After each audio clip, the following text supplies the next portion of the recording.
नमो नमः, जय श्री राम, राधे राधे। और मेरे प्रिय छात्रों के लिए कथम सन्ति सर्वे। आज हम संस्कृत कक्षा 8वीं के पहले पाठ को देखेंगे। बच्चों के पेपर आ रहे हैं तो उनको कैसे पढ़ना है, तो एक बार मैं रिवीजन के तौर से पढ़ा सकता हूं, और जो पहली बार भी देख रहा है उसके लिए भी यह बहुत महत्वपूर्ण होगा, क्योंकि मैं इसे अपने तरीके से पढ़ा रहा हूँ। तो सभी को इस प्रकार है, आप बुक्स में देख सकते हैं, ये यहाँ पे बुक दिख रही होगी, आप यहाँ पे देख सकते हैं। तो संस्कृति गीत परंपरा अति समृद्ध प्राचीना च, कह रहे हैं संस्कृति गीत परंपरा अति समृद्धा प्राचीना च।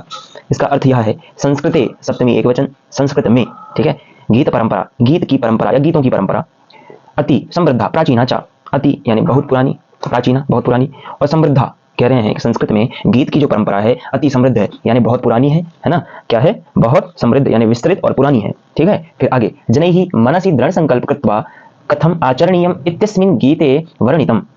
यह गीत बताता है, ये जो हम पाठ पढ़ेंगे यह एक गीत है, ठीक है। तो यह गीत बताता है कि हमें लोगों को दृढ़ संकल्प के साथ कैसे कार्य करना चाहिए, है ना। क्या बताता है कि दृढ़ संकल्प के साथ में कैसे कार्य करना चाहिए। गीतेस्मिन् जनेषु परोपकार भावना उत्पन्नम दरि दृश्यते।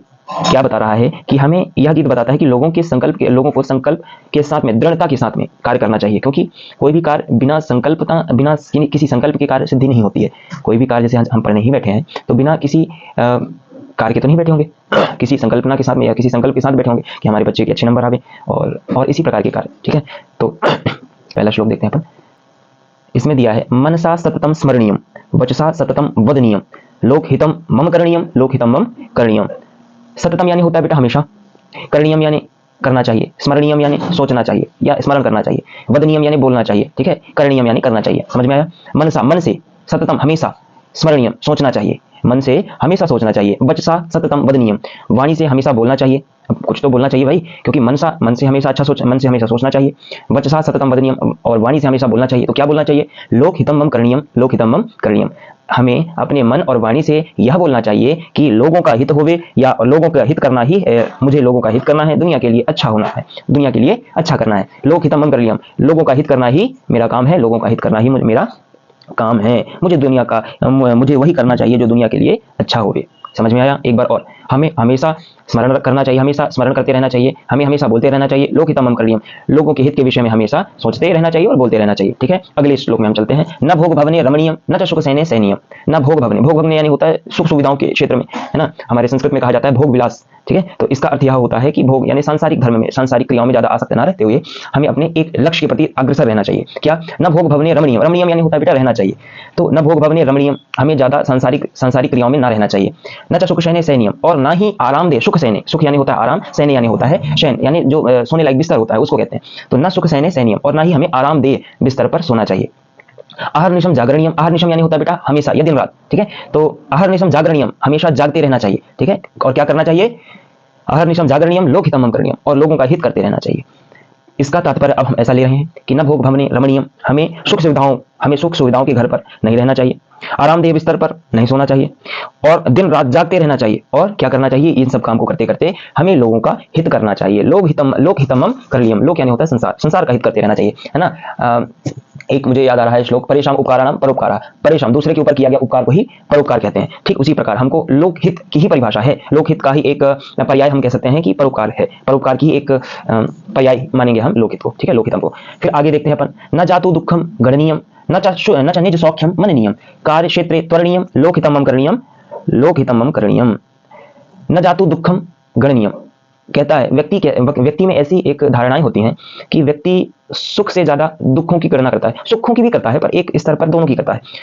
तो कहने का तात्पर्य है कि मनुष्य को कभी अपने कष्टों का ध्यान नहीं देना चाहिए। कष्टों पर ध्यान देगा तो उसकी ध्यान जो है एकाग्र नहीं रह पाएगा, ठीक है। अगर दुख को सोच के काम करेगा तो वह आगे नहीं सोच पाएगा।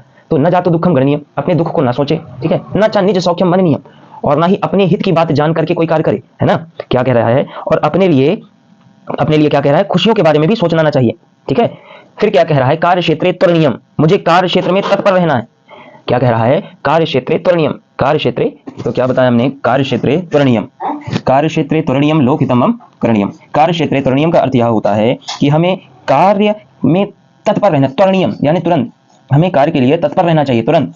और लोकहितम मम करणीयम, किस कार्य के लिए तत्पर रहना चाहिए? लोगों के हित के कार्य के लिए तत्पर रहना चाहिए। यह गीत ये ऐसा ही है, और यह वैसे तो आता सुभाषितानी के श्लोक है, पर इसके श्लोक के जो आंसर्स हैं, आपने श्लोक एक बार पढ़ा तो आपको आंसर भी बहुत बहुत जल्दी याद हो जाएगा। तो कार्यक्षेत्रे त्वरणीयम लोकहितमम करणीयम हमें कह रहा है, न जातु दुखम गणनीयम न च निज सौख्यम मननीयम। हमें दुखों की गणना नहीं करनी चाहिए और न ही अपने सुख को देख करके कार्य करना चाहिए या सुख की कामना करनी चाहिए, ऐसा नहीं करनी चाहिए। फिर कार्यक्षेत्रे त्वरणीयम, कार्य के क्षेत्र में तत्पर रहना चाहिए। किस कार्य के क्षेत्र में? लोकहितमम करणीयम, लोगों के हित के कार्य में हमेशा तत्पर रहना चाहिए। और फिर से ये चूंकि गीत है तो मनसा सततम स्मरणीय। अब आगे देखते हैं अपन, दुख सागरे त्वरणीयम, है ना, दुख सागरे तरणीयम, तरणीयम यानी होना तैरना चाहिए, है ना। फिर चरणीयम यानी होता है चढ़ना चाहिए, भ्रमणीयम घूमना चाहिए, और करणीयम यानी करना चाहिए। तो दुख सागरे, दुख के सागर में तरणीयम तैरना चाहिए, क्योंकि व्यक्ति चुनौतियों की कसौटी पर ही खड़ा उतरता है ना। तो दुख सागरे तरणीयम, दुख के सागर में हमें तैरना चाहिए। कष्ट पर्वते चरणीयम, हमें इतना मेहनत करना चाहिए कि वह कष्ट पर्वत पर चरणीयम, ऐसा कह रहा है कि कष्टों के से घिरे पर्वत पर चढ़ना चाहिए, विपत्ति के पर्वतों पर चलना चाहिए। फिर कह रहा है कि विपत्ति विपने भ्रमणीयम, क्या कह रहा है? विपत्ति विपने भ्रमणीयम, विपिन यानी होता है अंधेरी रात, है ना, सॉरी घना जंगल, है ना। विपत्ति विपने, विपिन यानी घना जंगल होता है। तो हमें विपत्तियों से भरे घने जंगल में क्या करना चाहिए? भ्रमणीयम, घूमना चाहिए, है ना। हमें विपत्ति से भरे जंगल पे घूमना चाहिए। और लोकहितमम करणीयम, किस लिए विपत्ति से भरे जंगल में घूमना चाहिए? लोगों के हित के लिए। लोकहितमम करणीयम। दुख सागरे, फिर से एक बार कह रहा हूं तो फिर से समझिए। दुख सागरे तरणीयम, कष्ट पर्वते चरणीयम, विपत्ति विपने भ्रमणीयम और लोकहितमम करणीयम। दुख सागर में तैरना चाहिए, विपत्ति के पर्वत पर चलना चाहिए, मुझे विपत्तियों के वन में भटकना चाहिए। क्यों? क्योंकि मुझे लोगों का हित करना है। लोकहितमम करणीयम, लोगों के हित के लिए हमें यह सब करना चाहिए। फिर आगे, गहन आरण्य, आरण्य यानी होता है जंगल, ठीक है। गहन आरण्य, घनांधकारी, तो गहन यानी घना, आरण्य यानी जंगल, घन यानी होता है फैला हुआ यानी बहुत, या अंधकार यानी अंधेला। तो अंधेरे से भरे जंगल में, है ना, अंधेरे से भरे, अंधेरे से घने जंगल में बंधुजना ये स्थिता गहवरे। तो कह रहा है बंधुजना, गहवरे यानी होता है गुफा, ठीक है। और बंधुजना यानी होता है अपने भाई बंधु परिवार आदि। तो कह रहा है घने अंधकार गहरे वन में, घने अंधकार में गहरे वन में गुफाओं में खड़े रिश्तेदारों के बीच में, तत्र मया संचरणीयम, तत्र वहां, मैं हमें, संचरणीयम क्या कह रहा है? तत्र मया संचरणीयम कह रहा है वहां हमें घूमना चाहिए। और फिर क्या कह रहा है? कल्याण के लिए अपना सर्वश्रेष्ठ करना चाहिए। लोकहितमम करणीयम, लोकहितमम करणीयम। और हमें क्या करना चाहिए? लोगों का कल्याण करना चाहिए। लोकहितमम करणीयम। एक बार फिर से कह रहा हूं तो फिर से समझिए। हमें हमेशा याद रखना चाहिए और शब्दों के माध्यम से व्यक्त करना चाहिए, है ना। क्या? मुझे दूसरों का हित करना है, लोगों का हित करना है। लोकहितमम करणीयम, लोगों का हित करना मेरा काम है और लोगों का हित करना मेरा काम है। फिर आगे, न भोग भवने, सुख और सुविधाओं के घर में रहना और आरामदेह बिस्तर पर लेटना नहीं है। मुझे सुख सुविधाओं के घर में रहना और आरामदेह बिस्तर पर सुखद से नहीं लेटना है। क्या करना है? मुझे दिन रात जागते रहना चाहिए। और क्या करना चाहिए? लोकहितमम करणीयम, लोगों का हित करना चाहिए मुझे। फिर आगे कह रहा है मनुष्यों को कभी अपने कष्टों के विषय में नहीं मनुष्यों को अपने कष्टों के विषय में नहीं गणना करना चाहिए। मनुष्यों को अपने कष्टों की गणना नहीं करनी चाहिए और अपने सुख के विषय में भी नहीं सोचना चाहिए। कार्य क्षेत्र में तत्पर रहना चाहिए और लोगों का हित करते रहना चाहिए। फिर दुख सागरे तरणीयम, दुख के सागर में तैरना चाहिए, है ना। कष्ट पर्वते चरणीयम, तो दुख के सागर में तैरना, विपत्ति के पर्वत पर चलना और मुझे विपत्ति के वन में भटकना चाहिए। क्यों? क्योंकि मुझे लोगों का हित करना है। लोकहितमम करणीयम, लोकहितमम करणीयम। फिर आगे देखते हैं अपन, गहनारण्य घनांधकारे बंधुजना ये स्थिता गहवरे, तत्र मया संचरणीयम लोकहितमम करणीयम। गहनारण्य, घने जंगल अंधकार से युक्त, है ना। तो क्या कह रहा है? घने जंगल गहरे वन में गुफा में बड़ी खतरनाक, है ना। कह रहा है कि गहनारण्य घनांधकारे बंधुजना ये स्थिता गहवरे, घने जंगल में और गहरे जंगल में, घने जंगल में और अंधकार से युक्त, जहाँ पेड़ इतने फैलावदार हैं, वहाँ इतने फैलावदार के साथ में वहाँ अंधकार युक्त लगे। जहाँ कोई वन में कोई और नहीं होता है वहाँ अंधकार युक्त रहता है, निर्जन वन जैसा होता है। तो बंधुजना ये स्थिता गहवरे, तो कह रहा है गुफा में खड़े रिश्तेदारों के बीच में, तत्र मया संचरणीयम कह रहा है कि तत्र मया संचरणीयम, मुझे घूमना चाहिए। और क्या कह रहा है? जगत के कल्याण के लिए अपना सर्वश्रेष्ठ योगदान या प्रयास करना चाहिए। अब ठीक इसी के आगे हम इसके कुछ क्वेश्चंस हैं, हम इसके क्वेश्चंस को देखते हैं। मनसा किम करणीयम स्मरणीयम, मनसा किम करणीयम, मनसा सततम स्मरणीयम, वचसा किम करणीयम, वचसा सततम वदनीयम। लेकिन सततम यहाँ हटा भी सकते हैं। तो मनसा किम करणीयम स्मरणीयम, वचसा किम करणीयम वदनीयम, कस्मिन् न रमणीयम भोग भवने, किम न गणनीयम दुखम न गणनीयम, ठीक है। और किम न मननीयम निज सौख्यम न मननीयम, ठीक है। फिर आगे अपन देखते हैं, कुत्र त्वरणीयम, कार्य क्षेत्र के लिए कुत्र त्वरणीयम, कहाँ तत्पर रहना चाहिए? कार्य क्षेत्र के लिए तत्पर रहना चाहिए। फिर कह रहा है कस्मिन् तरणीयम, कहाँ तैरना चाहिए? दुख सागरे, दुख के सागर में तैरना चाहिए। कुत्र चरणीयम, कहाँ चढ़ना चाहिए? कष्ट पर्वते चरणीयम। विपत्ति विपने किम करणीयम, विपत्ति विपने भ्रमणीयम। मम किम करणीयम, लोकहितम मम करणीयम, मेरा काम क्या है? मम किम करणीयम, मुझे क्या करना चाहिए? लोकहितम मम करणीयम, लोगों का हित करना चाहिए मुझे, ठीक है। फिर इसके पश्चात अपन देखते हैं मनसा, ये अपन देख रहे हैं मैच द कॉलम। मनसा सततम स्मरणीयम, वचसा सततम वदनीयम, भोग भवने न रमणीयम, लोकहितम करणीयम और अहर्निशम जागरणीयम। ठीक है, अब देखते हैं शुद्ध वाक्यानाम समक्षम आम, अशुद्ध वाक्यानाम समक्षम न इति लिखित, यानी शुद्ध वाक्य के सामने आम हाँ और अशुद्ध वाक्य के सामने ना लिखना है। ट्रू और फॉल्स है, इसको कहते हैं संस्कृत में आम और ना कहते हैं। तो कष्ट पर्वते चरणीयम, कष्ट के पर्वत में चढ़ना चाहिए आम, हमें कष्ट के पर्वत पर चढ़ना चाहिए। फिर दुख सागरे न तरणीयम, दुख के सागर में हमें नहीं तैरना चाहिए। तो ऐसा तो नहीं भाई, हमने देखा है कि दुख सागरे तरणीयम लिखा था, तो इसमें ना होगा। फिर आगे न जातो दुखम गणनीयम, हमें अपने दुख की गणना नहीं करनी चाहिए, ये ट्रू होगा, आम होगा।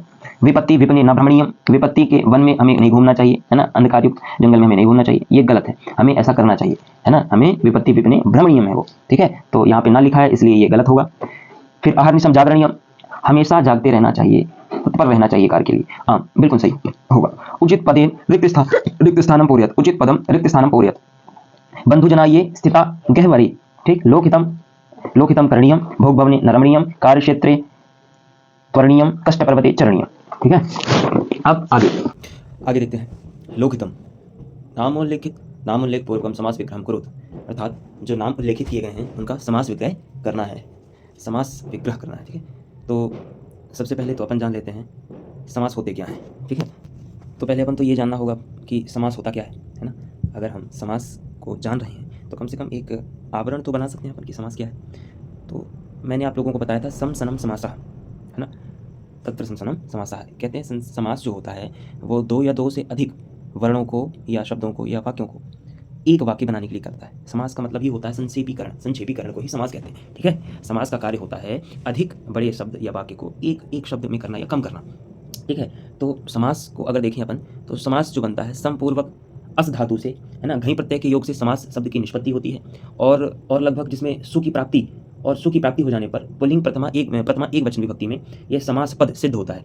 ठीक है, समास दो या दो से अधिक विभक्तियों का लोप कर देने पर जब एक ही पद बनता है, दो या दो से अधिक विभक्तियों का लोप कर देने पर जब एक ही पद बना दिया जाता है या बनता है तो वह वाक्य के आकार में संक्षेप हो जाता है, तो वह वाक्य के आकार में छोटा या संक्षेप हो जाता है।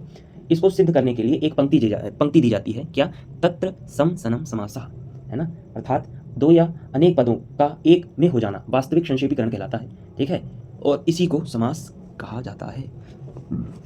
समास अब जान गए लगभग। ठीक है, दो या दो से अधिक पदों को एक में कर देना, दो या अनेक पदों को एक संक्षेप कर देना, संक्षेपीकरण ही समास कहलाता है। आप इतना समझ लीजिए। ठीक है, समास करना जोड़ना कहलाता है कम शब्दों में, और समास विग्रह यानी होता है उसी को विस्तृत आकार में करना। ठीक है, तो समास और समास विग्रह में अंतर होता है, जैसे संधि और संधि विच्छेद में अंतर होता है, ठीक उसी प्रकार से समास और समास विग्रह दोनों अलग अलग चीजें हैं।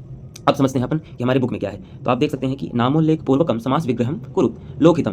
तो लोकहितम का अर्थ यह होता है कि पहले अपन तो जानते हैं कि विग्रह क्या होगा। ठीक है, तो इसका अर्थ यह, इसका समास विग्रह यह होगा कि लोकस्य हितम। अब इसका अर्थ देखते हैं क्या होगा। लोकस्य सप्तमी लोकस्य में षष्ठी विभक्ति है, एक वचन है लोकस्य। ठीक है, अकारांत पुल्लिंग शब्द है, तो लोगों का, है ना, पुल्लिंग एक वचन, लोगों का काके के संबंधवाचक होता है, तो का, है ना, हितम यानी होता है हित लाभ, है ना, लोगों का लाभ या लोगों का हित, ये होगा। और ये भाई समास कौन सा है, तो ये है तत्पुरुष समास। ठीक है, ये कौन सा समास है, तत्पुरुष समास है। तत्पुरुष समास की यह परिभाषा होती है कि जिस समास का दूसरा पद प्रधान होता है ना, समास विग्रह का भी दो पद होता है, एक पूर्व पद एक उत्तर पद। ठीक है, तो जो पूर्व पद होता है, पूर्व पद और उत्तर पद, तो कहते हैं पहला पद जो होता है, पहले पद उसके साथ किसी कारक का संबंध होता है ना, किसी कारक कर्ता ने कर्म को, ऐसा करण से अपादान के लिए संप्रदान संबंध काके की अधिकरण, है ना, ये सारे कारक जो हैं इनके साथ कोई संबंध होता है, तो का के लिए, में, से आदि पर, है ना, इनका संबंध अगर है, ठीक है, अगर कोई दिख रहा है पहले पद में, तो वहाँ पर तत्पुरुष समास होगा। समझ में आया। देखते हैं, हालांकि यहाँ पे सभी तत्पुरुष समास के ही हैं कोई, और हाँ, यह षष्ठी तत्पुरुष समास है, क्योंकि लोकस्य षष्ठी है ना, इसीलिए। फिर आगे देखते हैं भोग भवने, है ना, तो भोगस्य भवने या भोगस्य भवनम। ठीक है, भोगस्य भवनम इसका समास विग्रह होगा, और यह भी षष्ठी तत्पुरुष समास है। ठीक है, यह भी षष्ठी तत्पुरुष समास है, और यह जो है इसका अर्थ यह होता है भोगस्य भवन, भोग यानी होता है सुख और भवन यानी होता है घर, तो सुख का भवन। आगे देखते हैं कार्य क्षेत्र, तो कार्यस्य क्षेत्र, यह भी षष्ठी एक वचन है और तत्पुरुष समास ही है। कार्य क्षेत्र यानी होता है कार्य के क्षेत्र में, कार्य क्षेत्र का जब ये समास विग्रह होगा तो कार्यस्य क्षेत्र होगा, और इसका अर्थ यह निकलता है कि कार्य के क्षेत्र में। तो आगे देखते हैं अपन दुःख से सागरे, इसका समास विग्रह होगा दुःख से सागरः, ठीक है। और यह दुःख से है तो षष्ठी है, एक वचन, तो षष्ठी तत्पुरुष समास होगी। और इसका अर्थ यह होता है दुःख से सागरः का मतलब दुःख का सागर, ठीक है। अब आगे देखते हैं कष्ट पर्वते, तो कष्टस्य पर्वतः, है ना, समास विग्रह होगा कष्टस्य पर्वतः। और कष्टस्य पर्वतः इसका समास होगा, इसका अर्थ होगा कष्ट का पर्वत। इसके बाद तो एक श्लोक ही है, न जातो दुःखं गणनीयं न च निज सौख्यम मननीयम कार्यक्षेत्रे त्वरणीयम लोकहितम मम करणीयम। यह तो सरल है, बुक से ही मिल जाएगा। फिर आगे देखते हैं अपन दुख सागरे त्वरणीयम कष्ट पर्वते चरणीयम विपत्ति विपने भ्रमणीयम लोकहितम मम करणीयम। यह श्लोक फिल इन द ब्लैंक रिक्त स्थानानि पूर्यत में आया था। अब आगे देखते हैं अपना उदाहरणानुसारम धातुम प्रत्ययम च पृथक कुरुत। इसमें दिया है उदाहरण के अनुसार धातु और प्रत्यय को क्या करना है, धातु और प्रत्यय को क्या करना है, इसमें अलग करना है। तो धातु प्रत्यय उपसर्ग क्या होता है, आगे लगता है, धातु मध्य में रहती है, प्रत्यय पीछे रहता है। इतना समझ में आया। अब इसमें धातु को अलग करना है, ठीक है, और प्रत्यय से अलग करना है। तो अपन तो पहले देख रहे हैं कि प्रत्यय जो होता है, प्रत्यय दो प्रकार के होते हैं, एक होता है कृदंत और एक होता है तद्धित, ठीक है। कृदंत प्रत्यय वह होता है जो कि धातु के साथ जुड़ता है, तो हमको यहाँ धातु से प्रत्यय अलग करना है, तो यह कृदंत प्रत्यय का उदाहरण हुआ, ठीक है। प्रत्यय दो प्रकार के होते हैं, एक होता है कृदंत और एक होता है तद्धित। कृदंत प्रत्यय में क्या होता है, धातु के साथ प्रत्यय जुड़ता है, जबकि तद्धित में शब्द के साथ में या व्यंजन के साथ में शब्द के साथ में प्रत्यय जुड़ता है, ठीक है, धातु के साथ में नहीं जुड़ता है। इतना समझ में आ गया। अब अपन इसको करते हैं, आप देख पा रहे होंगे स्क्रीन पे, पहला दिया है स्मरणीयम, तो धातु दिया है स्मर धन अनियर, ठीक है।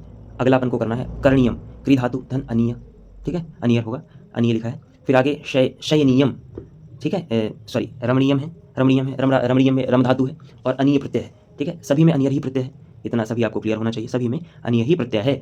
फिर धातु सभी को बताता हूँ, करणीयम में क्री धातु, रमणीयम में रम धातु, शयनीयम में शी धातु, जागरणीयम में जागृ धातु, और गणनीयम में गण धातु, मननीयम में मन धातु, त्वरणीयम में लंग धातु, भ्रमणीयम में तरणीयम में त्रि धातु, ठीक है।